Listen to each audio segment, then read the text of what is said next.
तो तेरे आशिक हैं सदियों पुराने, चाहे तू माने चाहे न माने। हेलो फ्रेंड्स, कैसे हैं आप सभी का ABL 29 में स्वागत है। मैं जो बता रहा था कॉन्ग्रुएंसी एंड सिमिलरिटी के बारे में। चलिए, है तो ये ज़्यादा कुछ नहीं है, लेकिन कुछ तो है। लेकिन आप ध्यान दीजिए कि इसमें आपको जो भी जानना है, जल्द से जल्द सभी कोई जुड़ जाए और एक दूसरे को जोड़ दीजिए, शेयर कर दीजिए वीडियो को, ताकि सभी को फायदा हो जाए, फ्री ऑफ कॉस्ट। ध्यान दीजिए, एस का मतलब side side side side angle side angle angle side angle side angle, RHS और एंगल एंगल, समझे। अब ध्यान दीजिए कि ये जो है ये सिर्फ सिमिलर के लिए है, ये सब जो है सिमिलर और सर्वांगसम दोनों के लिए है। यानी दो त्रिभुज के बारे में ऐसे हम बताएं कि कोई भी दो आकृति प्लेन में जो है कॉन्ग्रुएंस होते हैं। कैसे होते हैं वो बताएं, लेकिन हम त्रिभुज के बारे में पढ़ रहे हैं। इसमें ये भी बता दिए थे कि भुजा बराबर है तो उसके सामने का कोण बराबर है, और कोण बराबर है तो उसके सामने का भुजा बराबर हमेशा होती है। ध्यान दीजिएगा, और एक ही सिर्फ एक को जानिए और सब क्लियर हो जाएगा। लेकिन कभी कभी पूछ देता है, कंडीशन दे देता है कि इनमें से कौन सा लागू हुआ, तो इसको जानना जरूरी है। अब ध्यान दीजिए, पहला मैं चल रहा हूं। हाँ, ध्यान दीजिए, अब एक चीज नोटिस कीजिएगा दोस्त कि त्रिभुज बनने के लिए दो भुजा का योग तीसरा से बड़ा होना चाहिए। तीन कंडीशन में देखना रहता है, या दो भुजा का अंतर तीसरा से कम होना चाहिए। चलिए, देखने के बाद ही हम फिर जानेंगे कि सर्वांगसम होगा या नहीं, या समरूप होगा। जो भी होगा, सभी सर्वांगसम समरूप होते हैं, लेकिन सभी समरूप सर्वांगसम नहीं होते। ये भी मैं बता दूं, पिछले का वीडियो देख लीजिए, मैं डिस्क्रिप्शन में पिछला वीडियो का लिंक डाल दूंगा, समझे। और साथ ही साथ दोस्तों, अच्छा लगे तो लाइक करना नहीं भूलिएगा। बगल में सब्सक्राइब बटन है, सब्सक्राइब करना न भूलिएगा, और बेल आइकन को प्रेस कर दीजिए ऑल पर, क्योंकि जो भी वीडियो मैं प्रोवाइड करूं फर्स्ट ऑफ ऑल, यानी सबसे पहले आपको मिले, आप तक पहुंचे।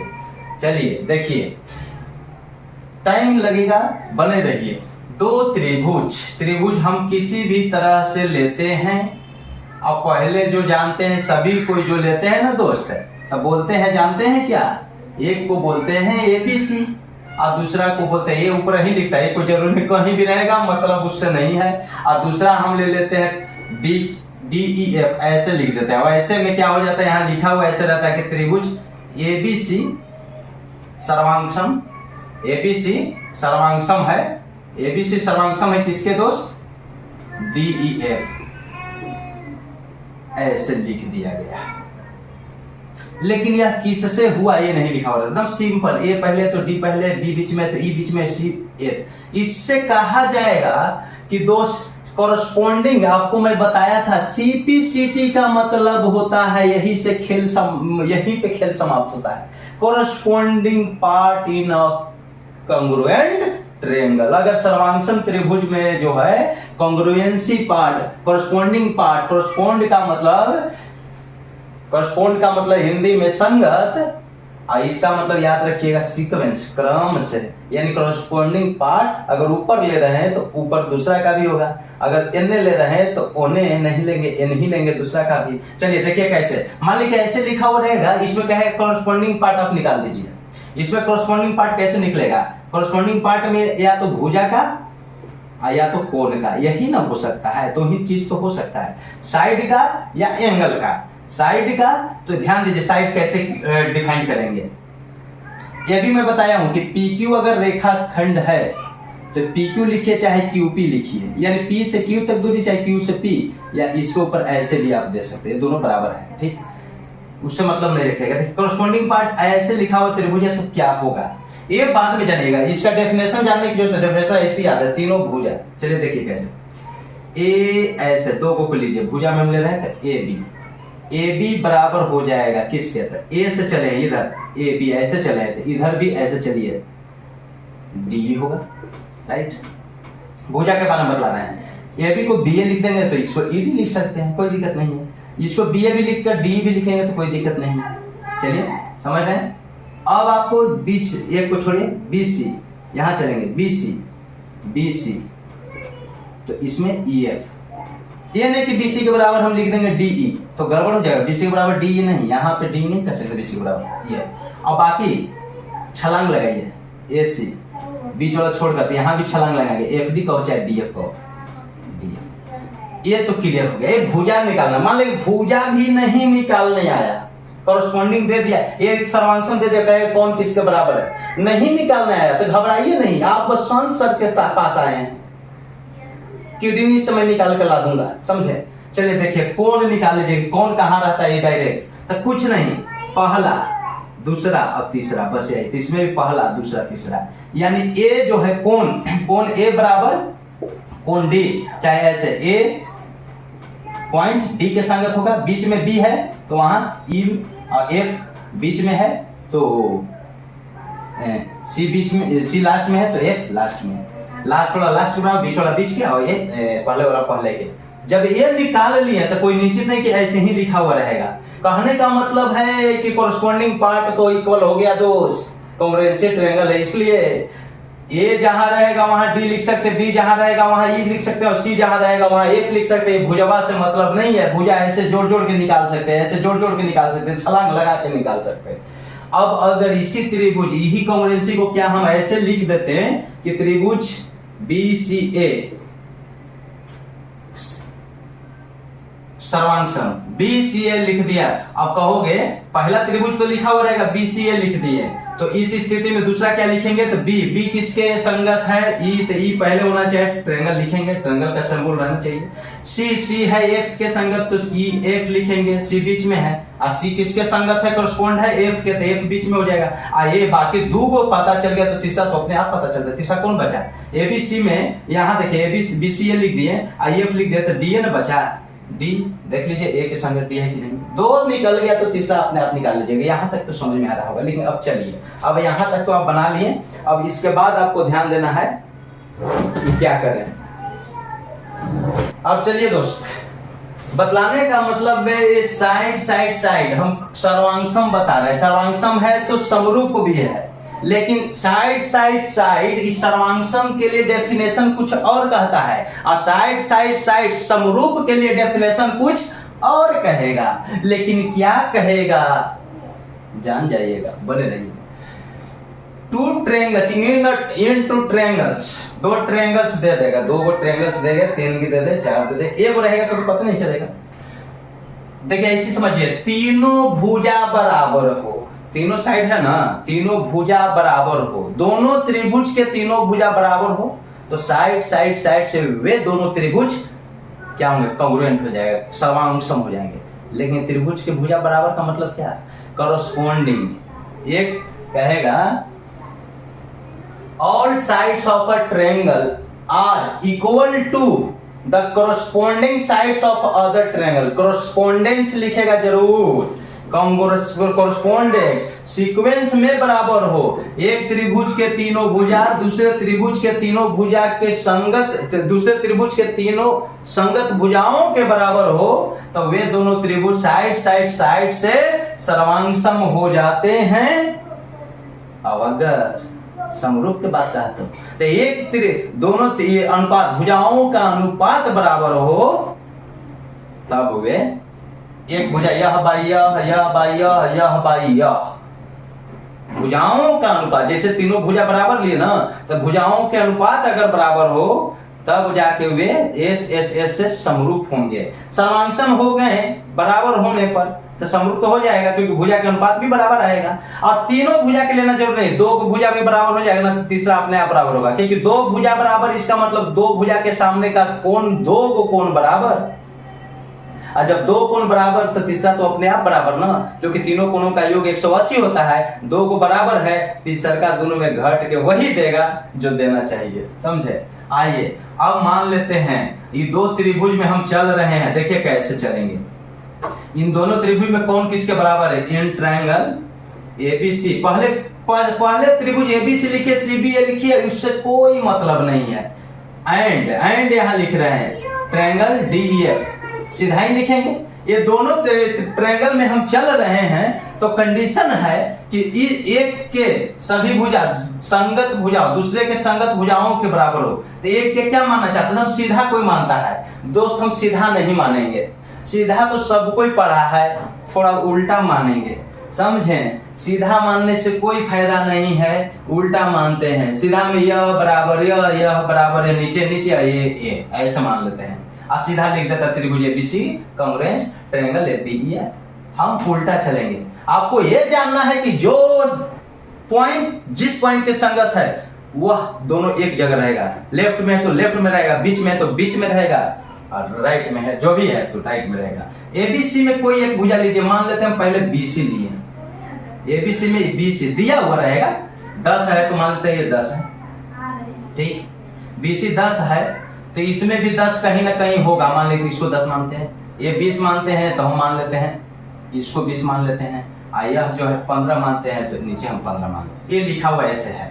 आइए ऐसे लिखा हुआ पूछेगा कि बताइए, यहां दे देगा त्रिभुज एबीसी है ना, तो एबीसी ही लिख देते हैं। एबीसी सर्वांग सम किसके, यहां पे आपको भरना है डीएफ। एबीसी लिख दिया तो सीधा तो लिखा हुआ है, अब देखिए कैसे गड़बड़ कर दीजिएगा। आइए देखते हैं, कोई यहां लिख देगा क्या डीईएफ, मान लेते लिख दिए, ये राइट है, बने रहिएगा। तो ऐसे दिया हुआ है, सीधा ना चलना है दोस्त। यहाँ पे यही रिप्रेजेंट करने के बारे में जानना है, रिप्रेजेंट करना है, वो भी सीक्वेंस में रिप्रेजेंट करना है। आई होप कि आप सभी समझ रहे होंगे, राइट। लाइक कर दीजिए, ठोक दीजिए, शेयर कर दीजिए, सभी को फायदा होगा, हर एक चीज मिलेगा। बताइए कमेंट में। देखिए बीसी कहाँ है जी, बी से सी, चाहे सी से भी 10 है, 10 यहाँ यानी डीई के बराबर है। बीसी जो है डीई के बराबर है, ठीक। एक भुजा बराबर हो गया, इससे हम कोण निकाल लेंगे संगत, ठीक। देखिए कैसे, अब कोई बीसी बराबर डी, अब ध्यान दीजिए संग, हाँ चल पहले लिख लेते हैं। अरे भाई कुछ नहीं है, आपको लग रहा होगा, मैं सोच रहा हूं कैसे आपके दिमाग में शिफ्ट हो जाए। देखिए कुछ नहीं है, बीसी बराबर डी, दो एक भुजा निकालेंगे काम चल जाएगा। एक और चलिए ए बी को लेते हैं, ए बी बराबर क्या है, ए बी 20 है ना, तो 20 किधर है, इधर है डी एफ, ए बी बराबर डी एफ। ये दो तक ही रह दीजिए, एक क्यों एरो साइन दिए, दोनों तरफ ध्यान दीजिए। अब देखिए जब बीसी बराबर डी है, फिगर अब आप देखने जाओगे, फिगर नहीं हो देखोगे तो चलेगा। बीसी में कोची नजर नहीं आ रहा है, ए लिख दीजिए, ए लिख दीजिए, ए लिख दीजिए। और डी में क्या नजर नहीं आ रहा है, एफ लिख दिया। ए बी में क्या नहीं है, ए बी में जो नहीं है वही संगत होता है। ए बी में कौन सी नहीं है, सी। और डीएफ में क्या नहीं है, ई। अब बाकी यहाँ तीसरा तो वैसे निकल जाएगा। ए और सी पता चल गया इधर से, तो इधर तो बी है ना, बचा तो बी, और एफ ई पता चल गया तो डी। यानी बी जहां रहेगा वहां डी रहेगा, सी जहां रहेगा वहां ई रहेगा, ए जो रहेगा वहां एफ रहेगा। अब देखिए बी में क्या नहीं है, ए और सी, यानी यहाँ ए सी होना चाहिए, भुजा निकाल रहे हैं संगत। बी में क्या नहीं, ए सी बराबर, डी में क्या नहीं है, ई और एफ, ई एफ। देख लीजिए ए सी 15, ई एफ 15 है कि नहीं, ए सी 15, ई एफ 15 है कि नहीं, है ना, समझे, है कि नहीं। अब आइए, अब आपको दोस्त ये चीज जानना है कि मैं बताया कैसे कैसे निकालेंगे। फिगर देख सकते हैं, कौन जो ए और फिगर देखिए, बीसी बराबर डी है, जब भुजा बराबर हो तो सामने का कौन बराबर, बीसी के सामने ए, डीई के सामने एफ हो रहा है कि नहीं, बीसी के सामने ए, डीई के सामने एफ हो रहा है कि नहीं, ए बराबर एफ लिखे कि नहीं, क्या देखेंगे, हम यहीं से ढूंढ लेंगे। जो ना रहता है वही संगत होता है। अब तीन गो पॉइंट है, एक गो बोलेगा तो दो गो सटाएंगे तो भुजा मिलेगा, और दो गो सटा के बोलेगा तो सामने का कौन निकालना है, एक गो मिलेगा जो न रहेगा। I am right. अब यहां देखिए त्रिभुज एबीसी लिख दिया, सर्वांगसम डीएफ का राइट है, राइट है, मैं पहले ही बोला था राइट है। ए के बराबर एफ है, पहले ए है, यहाँ पहले डी है, यही तो गलत। हाँ तब यहाँ त्रिभुज सर्वांगसम कैसे, एबीसी सर्वांगसम, ए के पहले एफ तो त्रिभुज एफ लिखेंगे, बी बीच में है, बी के बराबर डी है तो डी लिखेंगे, दो को लिख दिए, तीसरा तो मालूम है कि ई एन है जो लास्ट में रहेगा, सी लास्ट में है तो सी के सामने, यानी यह सही होगा, एबीसी सर्वांगसम एफ डी ई। यानी आपको समझ में आ गया कि पहले एक तो त्रिभुज लिखा ही हुआ रहेगा, पहले एक त्रिभुज तो लिखा हुआ रहेगा ही, BAC लिख दिए और यहाँ पे कहेगा दूसरा क्या लिखेंगे इस कंडीशन में। तो देखिए B के बराबर क्या निकल चुका है D, और A के बराबर क्या निकला है F, तो DF, बाकी तीसरा CE के बराबर होगा ही जरूर, दो को बराबर तो तीसरा तो अपने आप बराबर। यानी BAC लिखेंगे तो सर्वांगसम त्रिभुज DFE होगा। समझ में आ गया? चलिए, यही होता है साइड साइड साइड। अब कहा जाए कि समरूप, पहले सर्वांगसम बताते हैं। जब सर्वांगसम है तो समरूप भी हो जाएगा। और समरूप है तो कोई निश्चित नहीं, भुजाओं का अनुपात बराबर रहने पर कोई जरूरी नहीं कि भुजा भी बराबर हो। तो देखिए, मान लेते हैं 10 है तो 10/10 करेंगे तो 1 आएगा ना, चाहे 10/20 कीजिए, उधर जो भी 15/15 करेंगे 1 ही आएगा, 20/20 करेंगे तो 1 ही आएगा ना, भुजाओं का अनुपात बराबर। इसलिए समरूप भी इसी तरह से लिखेंगे, केवल साइन ए लिखिएगा, साइन ए लिखिएगा, साइन ए लिखिएगा, सिर्फ साइन ए लिखना है, साइन ए लिखना है, समझे समरूप का। अब इसको ऐसे ही यूज करना रहेगा दोस्त, यानी साइड साइड साइड आप पढ़ गए, यानी साइड साइड साइड आपको जानना है, सास ससुर और मेहरारू ना साली, ताकि मेहरारू से नाराज होगा ना, बीपी मेहरारू से हाई हो तो साली जाके उसका लो कर दो, और लो अगर है तो हाई करवाना है तो बीपी मेहरारू जाना होगा। यहाँ मेहरारू कोई रोल नहीं है। यहाँ देखो, सास आस आशा, राइट हाइपोटेनस साइड, एंगल, समझे। यानी आइए यहाँ पे ध्यान दीजिए, तो ये तो जान गए साइड साइड साइड। समरूप के भी बतला देते हैं। मान लेते हैं ये एक त्रिभुज है, एक त्रिभुज ए है, इसको मान लेते हैं DEF मानते हैं, और इसको PQR मानते हैं। यहाँ कुछ भी लिख सकते हैं, उससे मतलब नहीं है। ये 10 दे दिया, और यहाँ मान लिए कि हम 20 दे देते हैं, ठीक, 15 दे देते हैं, 30 दे देते हैं, 20 दे देते हैं, 40 दे देते हैं। अब आप देखिए, इन ट्रायंगल, ये दोनों ट्रायंगल में हम कुछ भी पहले लिखा हुआ रहेगा कि DEF सर्वांगसम समरूप, जो भी क्या एक दूसरे को ओवरलैप करेगा पूरी तरह से। इस साइड देखो तो कोई 30 है कोई 20 है, कभी ओवरलैप होगा नहीं, ओवरलैप नहीं होगा, सर्वांगसम नहीं है। लेकिन सर्वांगसम नहीं, समरूप होगा। समरूप होने की कंडीशन है समानुपाती। देखिए साइड साइड साइड, इस साइड साइड साइड से समरूप कैसे होता है, दो भुजा भी हो जाएगा तो तीसरा हो जाता है। देखिए DEF एंड ट्रायंगल PQR, यहां पे तो ऐसे सिंपल लिखेंगे जो सबको लिखता है। यहां पे देखिए एक हम DE ले रहे हैं, D 10 D by PQ PR ले लेते हैं, ठीक। 10/20 1/2 आया कि नहीं, 10 दूनी 20 1/2, तो 15/30 लेंगे तो नहीं होगा, यानी EF इसमें EF, अब बटा यहाँ PQ ले लेते हैं, PQ 15/30। ऐसे देखना होगा दोस्त, देखना होगा। जब दो भुजा बराबर है तो तीसरा जरूर बराबर हो जाएगा। तीसरा क्या बच गया, DF पहले इस त्रिभुज का ले रहे हैं ऊपर अंश में, तीसरी त्रिभुज का लीजिएगा, DE ले लिया है, तो इसमें क्या है QR 20/40, तो 20 दूनी 40, 1/2, ये सब क्या आ रहा है, 1/2 आ रहा है, करके आप देखिए, आई एम राइट, 1/2 सब आ रहा है। देख रहे कि तीनों भुजाओं का अनुपात बराबर है, लेकिन एक दूसरे को ढकता नहीं पूरी तरह से, कंप्लीटली यह क्या नहीं ढक पाता, सुपर इम्पोज्ड नहीं करता, इसे सर्वांगसम नहीं है, समरूप है। इसलिए हम कह सकते हैं कि ट्रायंगल, ये दोनों, ये जो है DEF समरूप है ट्रायंगल PQR। ऐसे पहला बात दोस्तों, पहिलका कुछ भी तो लिखा हुआ जरूर रहेगा, DEF चाहे FDE त्रिभुज, तभी ना दूसरा लिखेंगे। क्या ये सही है, ये गलत है। समरूप है, सर्वांगसम नहीं, समरूप है, क्योंकि ढकेगा नहीं, सर्वांगसम नहीं है। मैं पहले ही बोला था ना कि मेरा ये सुंदर फोटो ये वो निकालो, एक ही निगेटिव के लाखों फोटो निकालिए, सब आपस में सर्वांगसम नहीं हो सकता है, लेकिन सब समरूप है, क्योंकि नाक मुंह सब में वैसे ही है, आकार से, इसमें आकार सिर्फ शेप है, साइज ना शेप है। देखिए, लेकिन ये गलत कैसे हुआ, ध्यान दीजिए। आप कहोगे कि सर D पहले है, तो D के पहले P क्यों नहीं रहेगा पहले, तो D के संगत कॉरेस्पॉन्डिंग पार्ट लेते ना है, CPCT से लिखते ना है, CPCT। तो कैसे निकालेंगे, जल्दी यार, इतना टाइम नहीं लगेगा, 10 सेकंड के अंदर बनेगा, सिर्फ यहीं पे जाना है। ऐसे बराबर हुआ ना, यहां देखिए D में क्या नहीं है, ABC थोड़ी देखना है, F है ना, है F, DEF में D में F नहीं है, तब PR में क्या नहीं है, Q, संगत हो जाएगा। एफ बराबर क्यू, कौन एफ बराबर कौन क्यू। ई एफ में क्या नहीं है डी, तो पी क्यू में क्या नहीं है आर, यानी डी बराबर आर। और डी में क्या नहीं है एफ, और क्यू आर में क्या नहीं है पी। दो को बराबर तो तीसरा बराबर, तीसरा निकालने की जरूरत नहीं है।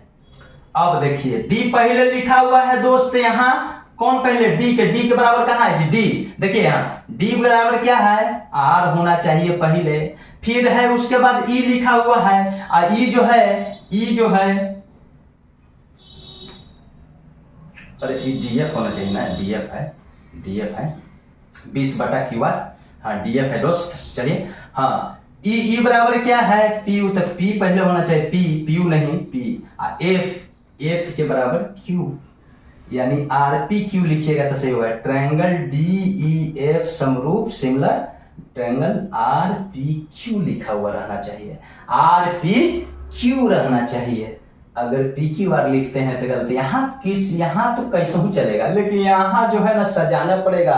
ये न कि बाजार में गेली घूमे मेला, पकड़ेला हाथ अपन मेहरारू का, दूसरों मेहरारू के पकड़ ले हाथ, लतम जुतम बजड़ जाएगा। इसीलिए यहाँ पे सोच समझ के, यहाँ कहता है कि वह भीड़ है जो अपन छोड़ के दूसरों को भी पकड़ सकता है, लेकिन यह वह सीक्वेंस भीड़ है जहां अपने के हाथ पकड़िए, दूसरा के पकड़ लो तो लतम जुतम बजड़ जाता होगा। अब बताइए इसी त्रिभुज को अगर मान लेते हैं, ये पहला त्रिभुज के लिख के दे देता कि FDE सिमिलर, समरूप तो होगा नहीं त्रिभुज। अब एफ के बराबर कौन है दोस्त, तो एफ देखिए एफ क्यू निकला है कि नहीं, एफ क्यू, एफ जो है क्यू, तो क्यू यहां लिख देंगे। उसके बाद डी बीच में है तो डी बराबर आर, तो आर एगो लिख दिए तो पी क्यू आर में पी एन बच गया, ऐसे लिखना होगा। अब देखिए यह बटा यह है तो यह के सामने एफ है, तो यह के सामने क्यू है, यानी एफ जहां है वहां क्यू। देख लीजिए तो एफ जहां है वहां क्यू है कि नहीं, ऐसे फिगरों से पता कर सकते हैं, लिखने की जरूरत नहीं है। मैं तो समझा रहा हूं, जो 9th 10th के ये जो है ना 6 से 10th के लिए भी है और कंपटीशन के लिए भी है। सब कुछ सर्वांक्षण जानता है, मेन जो है ना सीक्वेंस में लिखना मायने रखता है, लिखना आना चाहिए। चलिए ये समझ गए, यानी समरूप के लिए समझ गए कि भुजाओं का अनुपात बराबर होगा तभी समरूप होगा, और उस स्थिति में ये जरूरी नहीं है कि सर्वांक्षम होगा, लेकिन सर्वांक्षम के लिए कि भुजाओं दोनों त्रिभुज की संगत भुजाएं बराबर हो जाए तो सर्वांक्षम हो जाएगा, तो निश्चित है कि अनुपातों बराबर होगा तो समरूप भी हो जाएगा। I am right. जब सर्वांक्षम है तो सभी अंगों से बराबर, इसलिए एरिया भी उस त्रिभुज का बराबर होगा। दे देगा कि इस त्रिभुज का एरिया 20 है तो उसका भी 20 होगा, लेकिन समरूप में ये जरूरी नहीं है कि एरिया बराबर हो, समझे। समरूप में ये जरूरी नहीं है, सर्वांक्षम की स्थिति में जरूरी है जब उस, क्योंकि वहां समरूप होता है। अब आइए दूसरा, अब दोस्त दूसरा आ गया ससवा, पुतोहिया के भगा दिया है, तभी तो यहां था सास ससुर और साली, समझे। साइड एंगल साइड, देखिए लिखने, अभी इसको हम लिखने जाएंगे इंग्लिश में हिंदी में बहुत। साइड यानी एक त्रिभुज की दो भुजा। अब दोस्त ऐसे नहीं लिखा हुआ रहता है, ध्यान दीजिए, स्टेटमेंट अपने आप बनता है, बना सकते हैं। देखिए कैसे कह रहा है कि एक त्रिभुज की दो भुजा, कोई दो भुजा लीजिए, वो ये भुजा लिए एक मान लेते, कोई भी यह भी लिए, मान लेते यही ले लिए, दूसरा भुजा ये लिए। एक त्रिभुज की दो भुजा, तो दूसरे त्रिभुज संगत दो भुजा होना चाहिए, लेकिन बीच में एंगल, ये दो भुजा लीजिएगा ना तो बीच में एगो एंगल तो जरूर आएगा। देखिए क्यू आ रहा है कि नहीं, ऐसे भी पढ़ेंगे ऐसे भी। अब इसको फिगर से तो आप जानेंगे कि क्यू बीच में आ गया, लेकिन ऐसे लिखा हुआ रहेगा कि पी क्यू बराबर क्यू आर, पी क्यू बराबर क्यू आर है, इसका मतलब क्यू कॉमन है, क्यू कॉमन यानी क्यू बीच में होगा, क्यू बीच में एंगल बनेगा। यहां से पता ऐसे चलता है, बिना फिगर के ऐसे पता चलता है कि जो कॉमन है वो बीच का है। अब इसी स्टेटमेंट को ऐसे लिखता है कि एक त्रिभुज की दो भुजा एवं इंक्लूडेड एंगल, दो भुजाओं के साथ जो इंक्लूडेड आंतरिक कोण दूसरे त्रिभुज की संगत दो भुजाओं और उसके बीच के आंतरिक कोण के बराबर हो। जैसे दूसरे त्रिभुज भी हम लेंगे ना, मान लीजिए ABC, तो मान लीजिए कि यह इसके बराबर है, यहां पे नहीं, यह जो है इसके बराबर है। एक त्रिभुज के दो भुजा ये लिए जिसके बीच का कोण यह हुआ, दूसरे त्रिभुज के दो भुजा, लेकिन बीच का कोण ये हुआ, क्योंकि हम उधर बराबर माने हैं, ये कोई नीचू वाला बराबर ले सकते हैं। लेकिन भाई सीधा में मत पढ़ो, सब सीधा ही पढ़ता है, देता है बनाने के लिए मैथ्स जो देता है वो सीधा नहीं देता, टेढ़ा देता है। तो ये दोनों बराबर लेंगे तो ये दोनों के बीच में कौन आ रहा है, ए आ रहा है। ओ बराबर हो और क्यू बराबर हो तब ये दोनों त्रिभुज सास से कॉन्ग्रुएंट हो जाएंगे बराबर की स्थिति में। और दो भुजाओं का अनुपात, यही दोनों भुजाओं का अनुपात और बीच के कोण बराबर हो तब वह समरूप हमेशा होगा। सर्वांगसम है तो समरूप है ही, लेकिन सिर्फ समरूप के लिए इसको बोलेगा तो बोलेंगे कि दो भुजा का अनुपात और प्लस इंक्लूडेड एंगल बराबर हो तब ये दोनों त्रिभुज सास से समरूप हो जाएंगे, अनुपात हो तब। अब ध्यान दीजिए, आइए इसको भी देख लेते हैं, कि छोड़ दूं दूसरे दिन। जैसे देखिए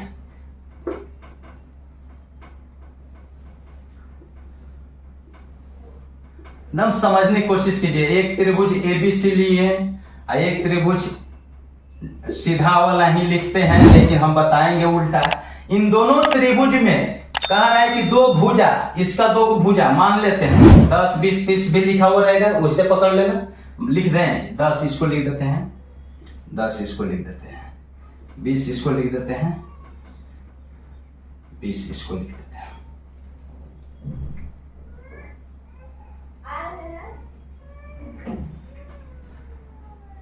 चलिए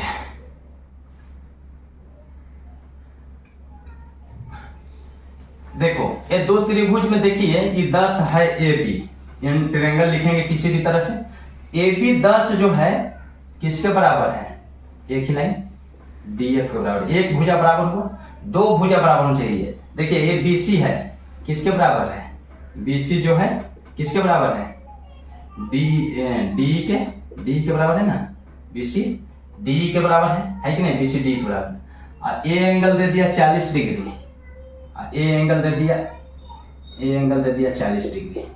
दोनों एंगल बराबर है कि नहीं, एक एंगल बराबर है ना, एक बराबर 40, तो गड़बड़ हो जाएगा, देखना है। अभी देखो समझा रहा हूं, दो भुजा बराबर, ए बी बराबर डी एफ और बी सी बराबर ई एफ। इधर पहला त्रिभुज ए बी सी का इधर लिखे और डी एफ का इधर लिखे। ये दोनों में कौन बिंदु कॉमन है, देखिए बी है ना, बी यानी बी बराबर होना चाहिए। इसमें कौन कॉमन है, डी, बी बराबर डी होना चाहिए, बी बराबर डी होना चाहिए, बी बराबर डी होना चाहिए, तब ये नियम काम करेगा। यानी बी दे दिया माने 40 डिग्री तो ये भी 40 डिग्री, यानी बीच का दो भुजा और इंक्लूडेड एंगल दूसरे corresponding two sides and included angle of other triangle. I am right. तब दो भुजा बराबर हो और एक बीच का एंगल बराबर हो तो त्रिभुज ए बी सी सर्वांगसम हो जाएगा। त्रिभुज डी एफ तो गड़बड़, पहले ए बी सी लिख दिया, ये वो त्रिभुज तो लिखा हुआ रहेगा तभी ना पता कर सकते हैं क्या लिखना है। ए बी सी लिख दिए भैया, देखिए बी बराबर तो डी है, ये तो मालूम है, तो बी बीचवा में है तो डी बीच में रहेगा। I am right. जो इंक्लूडेड एंगल है वो तो बराबर है, तो ये वो तो बराबर है, तो ये वो तो डी बीच में हो गया, यानी पहले डी नहीं होगा क्योंकि बी बीच में है, बी के करस्पॉन्ड है डी। अब बात है कि और किसको निकाले भाई, ये बताइए और किसको निकाले। तो ध्यान दीजिए, सामने का करस्पॉन्डिंग लेते हैं,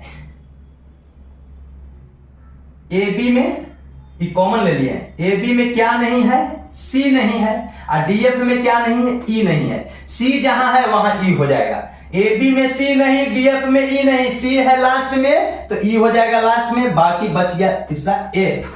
एफ है कहां दोस्त, यहां से आ जाएगा, बीसी में एफ ए नहीं है और डी में एफ नहीं है, ए पहले है तो एफ, यानी ऐसे लिखना ये सही रहेगा। I am right. Thank you दोस्त, अगले वीडियो के लिए इंतजार कीजिए और बच्चों को जोड़ने की कोशिश कीजिए, सभी को शेयर कीजिए ताकि मेरे को पढ़ाने में भी मजा आएगा, एनर्जी के साथ पढ़ाऊंगा। देखो पसीना चल रहा है तो पूरा बक रहा हूं, सिर्फ लाइक शेयर कमेंट करते रहिए। Thank you.